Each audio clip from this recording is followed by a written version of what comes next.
13-cü tapşırıqda 1,60 dərəcəlik bucağı ilə gətirən və qiymətləri 5 və 3 N2 qüvvənin təsiri altında kütləsi 20 qram olan cismin təcini hesablaması tələb olunur. Burada F1 və F2-nin qiymətləri bəllidir. Bucağımız da bəllidir. Kütləmiz də 200 qram, yəni 0,2 kiloqram olacaq. Təcirimiz bildiyimiz kimi F bölü M ilə hesablanır.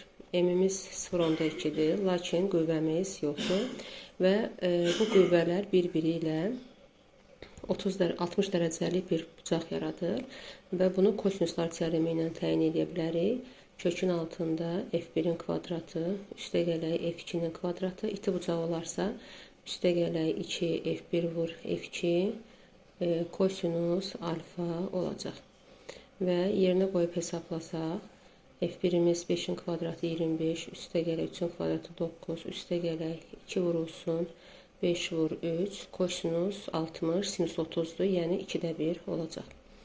Və buradan da 2-ləri ixtisar eləsək, 15, üstə gələk 9, 24, 24, 25-in cəmi kök altında 49, oradan da 7 çıxır.